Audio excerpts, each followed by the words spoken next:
आप सभी साथियों को मेरा नमस्कार। महादेव क्लासेज में आपका स्वागत है। मैं आज आपके सामने जो है सुपर फास्ट रिवीजन वाली क्लास लेकर आई हूँ। तो इसमें आपको क्वेश्चन पूछे जाएंगे और आपको जो है आंसर देने होंगे। तो क्विज के भरोसे ना रहें, बल्कि जो है यहाँ से क्वेश्चन लगातार करते चले। तो आज का मेरा पहला क्वेश्चन है कि बूंदी किस शैली की उपशैली है। यानी बूंदी जो उपशैली है ये किस शैली की है, यानी कौन सी शैली से संबंधित है। कौन सी शैली? बूंदी शैली। तो बूंदी शैली जो है ये आपकी संबंधित है राजस्थानी शैली से। कहाँ से? राजस्थानी शैली से। किस शैली से? राजस्थानी शैली से। सभी जो है दोस्तों में शेयर करते चलेंगे। अगला है रागनी भैरवी। क्या है? रागनी भैरवी जो ये चित्र है ये किस शैली का चित्र है? सभी आंसर करेंगे कि रागनी भैरवी जो है, रागनी भैरवी जो ये चित्र है ये किस शैली का चित्र है? तो सभी बताएंगे। तो ये जो है आपका बूंदी शैली का चित्र है। कौन सी शैली का चित्र है? बूंदी शैली का। और जिनके भी पास जो है सभी लोग जो है पेपर पेन लेके बैठेंगे और साथ साथ नोट करते चलेंगे, और जिनका आंसर आता है वो अपना कमेंट बॉक्स में टाइप करते चलेंगे। ठीक है। अगला क्वेश्चन है रागनी भैरवी चित्र जो है ये कहाँ संग्रहित है। यानी रागनी भैरवी चित्र जो है ये कहाँ पर संग्रहित है? सभी बताएंगे। तो ये जो है आपका नगर निगम संग्रहालय इलाहाबाद, नगर निगम संग्रहालय इलाहाबाद बाद में संग्रहित है। कौन सा चित्र बताया था मैंने? रागनी भैरवी। तो सभी जो है दोस्तों में भी शेयर करेंगे और फटाफट आपके जो है लगभग बहुत सारे क्वेश्चन का मैं लगातार सुपरफास्ट रिवीजन करा रही हूँ। अगला क्वेश्चन है आप लोगों के लिए कि कांगड़ा शैली जो है किस शैली से संबंधित है। यानी कांगड़ा शैली जो है इसकी मेन शैली क्या है, किस शैली के अंतर्गत आती है? तो आंसर करेंगे। तो कांगड़ा शैली जो है ये आपकी आती है पहाड़ी शैली के अंतर्गत। कौन सी शैली के अंतर्गत आती है? पहाड़ी शैली के अंतर्गत आती है। अगला क्वेश्चन है कांगड़ा शैली के चित्र जो है किस कागज पर बने हैं। यानी कांगड़ा शैली में जो चित्र बने हैं वे किस कागज पर बने हैं? तो सभी आंसर करेंगे। तो कांगड़ा शैली के जो चित्र हैं वो बने हैं आपके सियालकोट कागज पर। कौन से कागज पर बने हैं? सियालकोट कागज पर। ठीक है। कुछ स्टूडेंट्स ऐसे होते हैं कभी कहीं देख लिया कभी कहीं देख लिया, उससे कुछ नहीं होगा। लगातार आप मेहनत करेंगे तभी आपको जो है सफलता मिलेंगी, और इसी तरह से सहयोग करेंगे तो मैं आगे आपके साथ साथ वेस्टर्न आर्ट का भी रिवीजन आपको कराती रहूंगी। तो सभी से अनुरोध है कि प्लीज जो है लाइक करें, शेयर करें, सब्सक्राइब करें। अगला क्वेश्चन है कि रंगों का काव्य किस शैली को कहा जाता है? किसका? रंगों का काव्य कौन सी शैली को कहा जाता है? हर विषय से क्वेश्चन है आपके आज, हर टॉपिक से लगभग बहुत सारे क्वेश्चन है। इसी तरह साथ बने रहिएगा तो लगातार क्लास चलती रहेगी। तो मैंने क्या क्वेश्चन पूछा था कि जो है रंगों का काव्य किस शैली को कहते हैं? तो रंगों का काव्य कहते हैं आपका कांगड़ा शैली को। कौन सी शैली को कहते हैं? कांगड़ा शैली को। अगला क्वेश्चन है राधा कृष्ण पर जो है चित्रण के कौन सी शैली में अधिक हुआ है? राधा कृष्ण जो है उन पर जो चित्र बने हैं वो कौन सी शैली में अधिक बने हैं? ठीक है। तो सभी आंसर करेंगे। तो राधा कृष्ण पर जो चित्र बने हैं वो आपके पहाड़ी शैली में जो है अधिक चित्र बने हैं। ठीक है। अगला है लालचंद गोपालचंद जो हैं, दो चित्रकार हैं। कौन कौन? लालचंद और गोपालचंद। ये किस शैली के चित्रकार हैं? आंसर है आपका लालचंद और गोपालचंद्र जो है वो किस शैली के चित्रकार हैं? तो लालचंद और गोपालचंद जो हैं वो आपके कंपनी शैली के चित्रकार हैं। कौन सी शैली के चित्रकार हैं? कंपनी शैली के चित्रकार हैं। अगला क्वेश्चन है लालचंद और गोपालचंद्र जो है किस तरह के चित्रण करने में कुशल थे, यानी किस तरह का प्राकृतिक चित्रण करने में कुशल थे, व्यक्ति चित्रण या त्योहार मेलों का, इनका सामाजिक चित्रण या कोई नहीं। तो आपको आंसर देना है कि लालचंद और गोपालचंद जो है किस तरह के चित्रण करने में कुशल थे। तो ये जो थे आपके व्यक्ति चित्रण, किसमें कुशल थे, व्यक्ति चित्रण करने में जो है कुशल थे। और सभी से अनुरोध है कि पेपर पेंसिल लेके बैठे, जिससे कि आप साथ के साथ क्वेश्चन को नोट भी करता चले। अगला है कालिहा दीमान, अभी मैं लिखती हूं काली लहा दीमन ना, ये जो है किसका नाम है, यानी ये किस धार्मिक ग्रंथ का जो है नाम है, रामायण का है, महाभारत का है, मेघदूत का है या नाट्य शास्त्र का है। तो सभी आंसर करेंगे। तो ये जो है किसका है, रामायण का, रामायण का जो है ये नाम है। ठीक है, अगला है आपका क्वेश्चन, जनगढ़ सिंह श्याम कौन है, जनगढ़ सिंह श्याम, जनगढ़ सिंह श्याम ये जो है एक क्या है, चित्रकार है। इनका संबंध जो है किस जाति से है, यानी जनगढ़ सिंह श्याम जो है इनका संबंध किस जाति से है, तो सभी बताएंगे। तो ये जो है इनका संबंध जो है गोंड जाति से है। कौन सी जाति से है, गोंड जाति से। अगला है आपका जिम्बाब्वे जो है वो किस देश के हैं, ये वेस्टर्न आर्ट से क्वेश्चन है आपका। मैंने कहा था सभी जो है तत्व है वो सभी को जो है आपका जो है प्रैक्टिस सेट, ये सभी जगह से क्वेश्चन पूछे जाएंगे। तो जिम्बाब्वे किस देश के थे, यानी किस देश के कलाकार थे या किस देश से थे, किस कहाँ से संबंधित थे, तो ये जो थे आपके ऑस्ट्रिया से संबंधित थे। कहाँ से संबंधित थे, ऑस्ट्रिया से संबंधित थे। अगला क्वेश्चन है रिदम आर्ट सोसाइटी, क्या है, rhythm art society, rhythm art society जो है ये कहाँ पर स्थित है, तो ये कहाँ पर स्थित है या किस राज्य में स्थित है। तो आपका आंसर सभी करें। तो ये जो है आपके भोपाल में स्थित है। कहाँ है, भोपाल में स्थित है।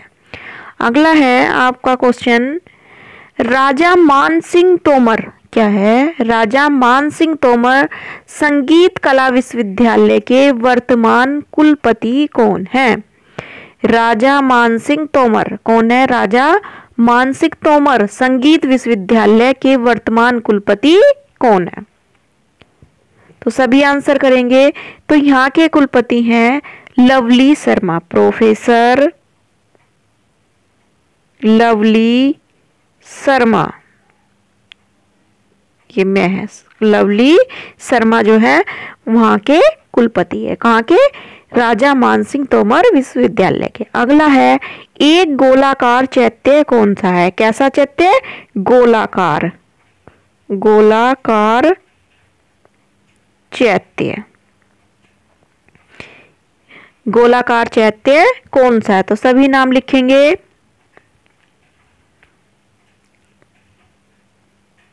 तो ये जो है आपका जुन्नर में है, कहाँ है, जुन्नर में है, जुन्नूर कौन सा है, जुन्नूर। अगला है आपका बांदा जो है किसके अंतर्गत आता है, यानी ये ऐतिहासिक क्षेत्र के अंतर्गत आता है, प्रागैतिहासिक क्षेत्र के अंतर्गत आता है या ऐतिहासिक क्षेत्र के अंतर्गत आता है या वैदिक काल के अंतर्गत आता है।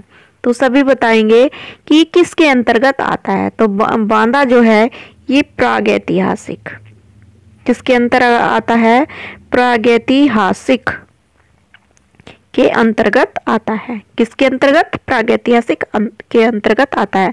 अगला क्वेश्चन है बांदा के चित्रों की या शिलाश्रयों की खोज का श्रेय किसे दिया जाता है, या बांदा की की जो गुफाएं, मतलब गुहाएं जो थी, उनकी खोज का जो है किसे श्रेय दिया जाता है, या इसकी खोज जो थी किसने करी थी।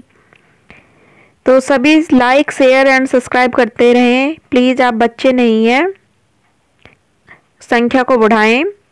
तो किसने की थी? सिल्वेरार्ड ने। किसने की थी? सिल्वेरार्ड ने। मैं बहुत फास्ट करा रही हूँ, आपका बिल्कुल भी समय मैं खुद ही बर्बाद करना नहीं चाहती, ठीक है। तो किसने की थी? सिल्वेरार्ड ने की थी। पुरुषपुर में स्थित जो है कनिष्क चैत्य कौन सा है? पुरुषपुर में जो स्थित है वो कनिष्क चैत्य जो है उसका क्या नाम है? तो उसका नाम है अगिलस। अगिलस, क्या नाम है? अगिलस, ठीक है। अगला है अब्दुल समद सिराजी जो थे वो किस शैली से संबंधित, किस शासक से, किस शैली से संबंधित थे और किसके जो है शासनकाल में उन्होंने चित्रण किया है? कौन? अब्दुल समद जो थे इन्होंने। तो ये जो अब्दुल समद थे ये मुगल शैली से संबंधित थे। कौन सी शैली से संबंधित थे? मुगल शैली से।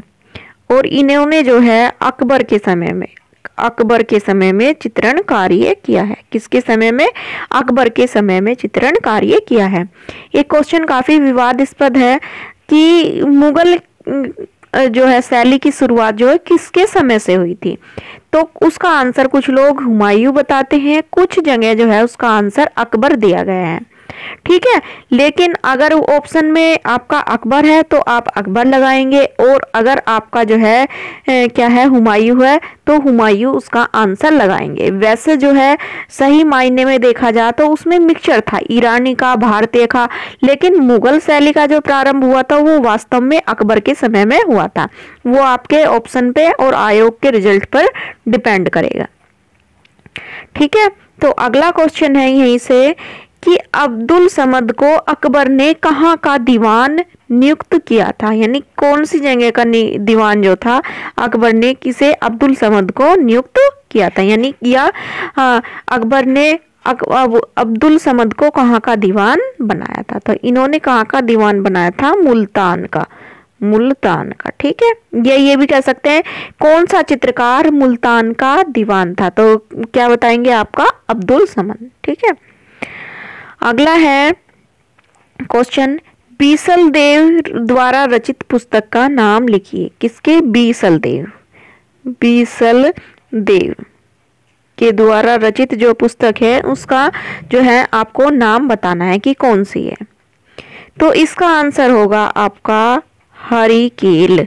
क्या होगा? हरिकेल। क्या होगा? हरिकेल। अगला है डाक व्यवस्था के संस्थापक कौन थे? यानी डाक व्यवस्था जो थी किसके समय में शुरू हुई थी, प्रारंभ हुई थी? कौन? तो ये जो हुई थी आपके खिलजी वंश में। कौन से में? खिलजी वंश में, ठीक है। अगला है खाने जहां तेलंगानी का मकबरा कहां पर स्थित है? किसका मकबरा पूछ रही हूं मैं? खाने जहां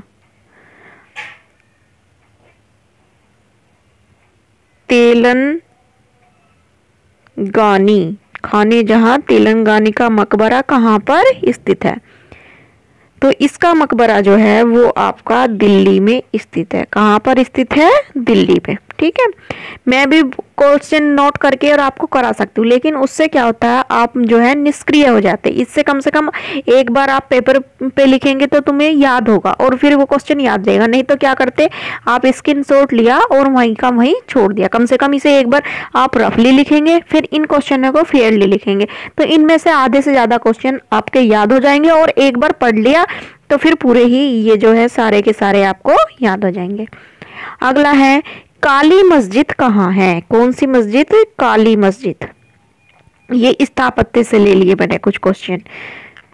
काली मस्जिद जो है वो कहाँ पर स्थित है? तो आप सभी बताएंगे।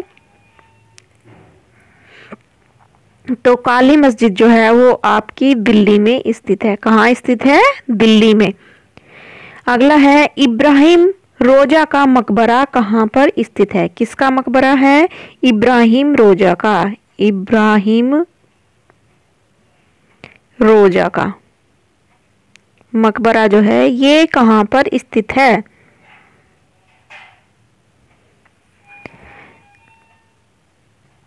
तो ये जो है आपका बीजापुर। कहाँ पर? बीजापुर में स्थित है। किसमें? बीजापुर में। गोल गुम्बद कहाँ पर स्थित है आपका? अगला क्वेश्चन है, गोल गुम्बद कहाँ पर स्थित है? सभी आंसर करेंगे कि गोल गुम्बद कहाँ पर स्थित है। तो आपका जो ये गोल गुम्बद है ये कहाँ पर स्थित है? तो ये जो है ये भी बीजापुर में स्थित है। कहाँ पर है? बीजापुर में स्थित है। अगला क्वेश्चन है आपसे, जोगीमारा का समय कितना है, यानी कब उसका निर्माण हुआ था? जोगीमारा का। ये आप जो है सभी लगातार कमेंट नहीं कर रहे हैं, इसका आंसर आप जो है सभी जो है किस में देंगे? कमेंट बॉक्स में देंगे। बहुत ज्यादा इजी क्वेश्चन है ये आपके लिए। अगला है, गेम पीसेस क्या है आपका? गेम पीसेस जो है इंस्टॉलेशन है। क्या है? इंस्टॉलेशन। पहले तो यही पूछा जाएगा कि ये क्या है, तो ये क्या है? इंस्टॉलेशन है। इस गेम पीसेस इंस्टॉलेशन को किस कलाकार ने बनाया था? किस कलाकार ने बनाया था? तो सभी आंसर करेंगे। तो इसको बनाया था नलिनी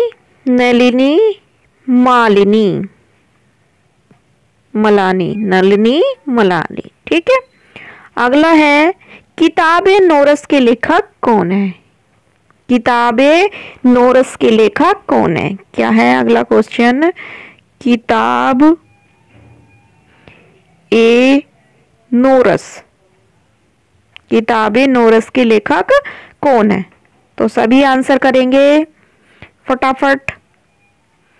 जोहरी। कौन है? जोहरी। कौन है? जोहरी। अगला क्वेश्चन है, किताबे नोरस जो है ये किस शैली की पुस्तक है, यानी किस शैली से संबंधित है कि जो ये पुस्तक है? कौन सी? किताबे नोरस। इसका चित्रण भी हुआ है, किस शैली में चित्रण हुआ है, या ये क्वेश्चन भी कर सकते हैं। तो इसका जो चित्रण हुआ है वो हुआ है आपका दक्षिणी शैली में। किसमें? दक्षिणी शैली में। अगला है क्वेश्चन आपका, कल्पसूत्र की सबसे उत्तम प्रति कहां पर है? कल्पसूत्र की सबसे उत्तम प्रति कहां पर संग्रहित है, या कहां पर है? सभी आंसर करेंगे फटाफट।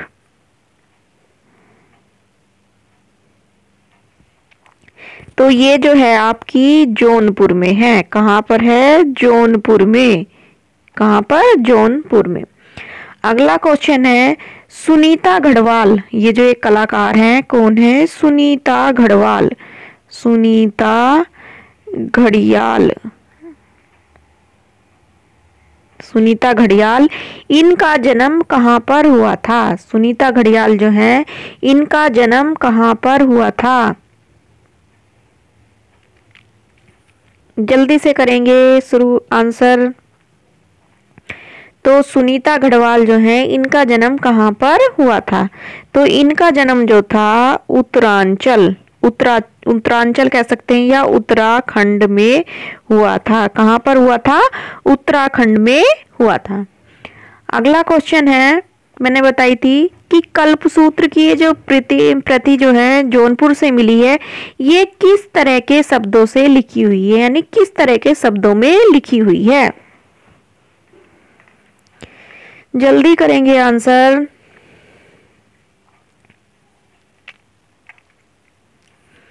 तो ये जो है आपकी सुनहरे शब्दों में लिखी है। कैसे? सुनहरे शब्दों में लिखी है। कैसे शब्दों में लिखी है? सुनहरे। जैन शैली में कागज पर चित्र कब बने? जैन शैली में कागज पर चित्र कब बने? तो ये बने थे 14वीं सदी में, कहीं कहीं 13वीं सदी भी दिया हुआ है, लेकिन 14वीं सदी जो है इसका सटीक आंसर है। अगला है उदयगिरी और खंडगिरी की गुफाएं किस काल की हैं? यानी उदयगिरी और खंडगिरी की गुफाएं जो हैं ये किस काल की हैं आपकी?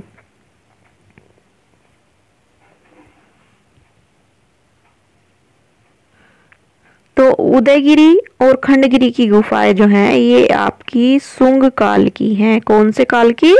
सुंग काल की हैं।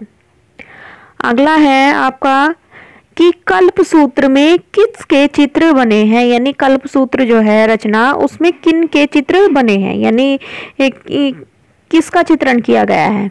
तो इस कल्पसूत्र की बुक में जो है जैन तीर्थकर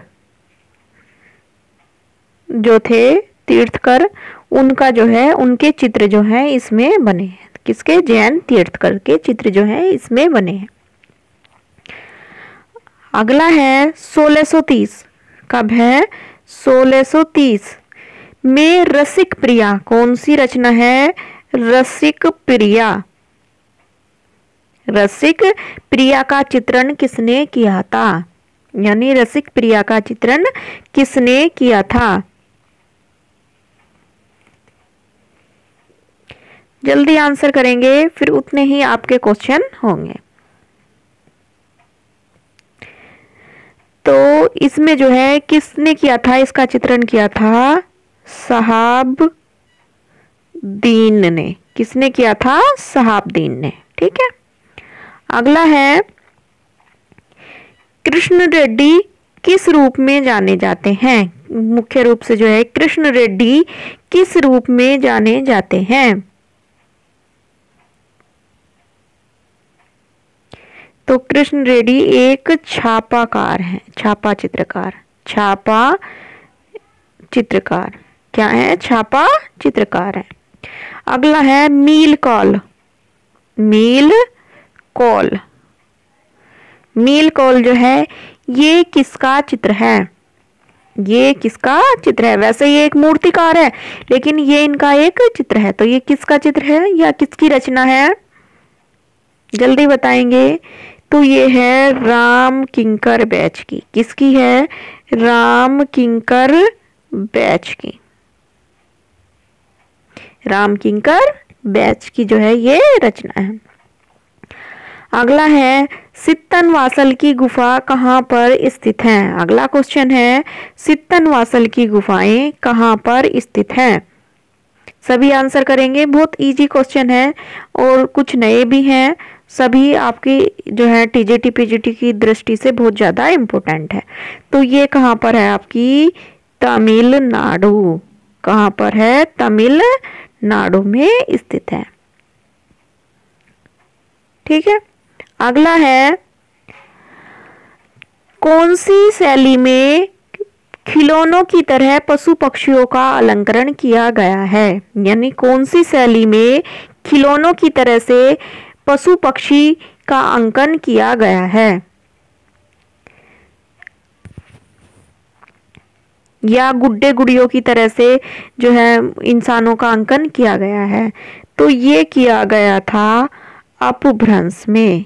अपभ्रंश शैली में। कौन सी शैली में? अपभ्रंश शैली में। ठीक है। अगला क्वेश्चन है अपभ्रंश का क्या अर्थ है? यानी किस लिए इसका नाम अपभ्रंश पड़ा या अपभ्रंश का जो है क्या अर्थ है? क्या कहते हैं कि अपभ्रंश का क्या अर्थ है, क्या मीनिंग है? सभी लाइक शेयर करें, सब्सक्राइब करें। ठीक है। बस यही आपकी गुरु दक्षिणा है, इससे ज्यादा कुछ नहीं है। और अगर कोई नए क्वेश्चन या कोई किसी टॉपिक पर या पर्टिकुलर जो भी चाहते हैं तो अपने सुझाव जरूर कमेंट बॉक्स में दे दें आप। तो अपभ्रंश का अर्थ होता है बिगड़ा हुआ। बिगड़ा हुआ। अब बिगड़ा हुआ कौन सा? वो नहीं है इंसान जो शराब पीने वाला या ये, यानी बिगड़ा हुआ रूप। बिगड़ा हुआ रूप जो है उसका क्या अर्थ है? ये अपभ्रंश से अर्थ है। ठीक है। अगला है पाल शैली के चित्र किस पर बने हैं, या पाल शैली के चित्रों का धरातल क्या है। अगला क्वेश्चन है पाल शैली के चित्रों का धरातल क्या है। तो पाल शैली के जो चित्र हैं वे किस पर बने हैं, ताड़पत्र पर। ताड़पत्र पर किस पर बने हैं, ताड़पत्र पर बने हैं। अगला क्वेश्चन है पाल शैली जो है किस धर्म से संबंधित है, यानी कौन से धर्म से संबंधित है, यानी इनका किस धर्म के चित्र अधिकतर बने हैं, किसमें, पाल शैली में। तो पाल शैली जो है ये बौद्ध धर्म से संबंधित है। किस धर्म से संबंधित है, बौद्ध धर्म से। बुद्ध लिख दिया, चलो यहाँ मैं कर दूंगी 1 मिनट, बौद्ध धर्म से, कि कौन से धर्म से, बौद्ध धर्म से संबंधित है। अब है ये बौद्ध धर्म की कौन सी शाखा से संबंधित है, चित्रण जो इसमें हुआ है वो बौद्ध धर्म की कौन सी शाखा से संबंधित है, तो वो आप बताएंगे जल्दी सभी। तो ये है महायान। कौन सी शाखा, महायान। महायान और हीनयान में क्या अंतर है, जो महायान है जो है ये बुद्ध की जो है मूर्ति बना के भगवान बुद्ध जो थे उनकी पूजा करते थे और इतने कट्टरपंथी नहीं थे, और हीनयान जो थे वो बिल्कुल भी मूर्ति पूजा में विश्वास ही नहीं करते थे और उनके नियम जो थे बहुत ज्यादा कठिन थे, और जो महायान थे उनके नियम जो थे कुछ जो थे सरल थे, इजी थे। अगला क्वेश्चन है आपका क्लाउन फार्मिंग क्या है, क्लाउन फार्मिंग। क्लाउन फार्मिंग जो ये चित्र है ये किसने बनाया है, क्या चित्र है, ये छापा चित्र है। एक क्लाउन फार्मिंग किसने बनाया है, कैसा चित्र है ये, पहले तो ये क्वेश्चन है, ये एक छापा चित्र है और इस चित्र को जो है किसने बनाया है, जल्दी से आंसर करेंगे। तो इस चित्र को बनाया है कृष्ण रेड्डी ने। किसने बनाया है, कृष्णा रेड्डी ने। ठीक है, अब आपसे एक क्वेश्चन है कि कृष्ण रेड्डी का जन्म कब और कहां पर हुआ था। कृष्ण रेड्डी का जन्म कब और कहां पर हुआ था। तो इसी के साथ मैं आज आपकी अपनी क्लास को यहीं विराम दूंगी और आप सभी से अनुरोध है कि आप ये जो क्वेश्चन है कृष्ण रेड्डी का जन्म पूछा था, जोगी मारा का पूछा था और जो 1-2 कोई भी क्वेश्चन पूछा है कमेंट करने के लिए तो उसका कमेंट अवश्य करें। ठीक है, और इसी तरह की अगर क्लास पसंद आई हो और इसी तरह की क्लास आप ज़्यादा चाहते हो तो मैं आगे से क्वेश्चनों की संख्या और बढ़ाकर जो है आपको क्वेश्चन करा दूंगी। आज लगभग 60+ क्वेश्चन मैंने आपको इस क्लास में करा दिए हैं। अगर आप चाहते हैं तो आधे घंटे में इतनी फास्ट स्पीड से कोई नहीं कराता, तो अगर चाहते हैं तो मैं अपने क्वेश्चनों की संख्या जो है 100+ या लगातार 2-2, 3-3 घंटे की क्लास भी कर सकती हूँ, पर उसके लिए आप सभी को क्या करना है, कमेंट करना है। तो इसी के साथ आज की क्लास यहीं पर समाप्त होती है। धन्यवाद।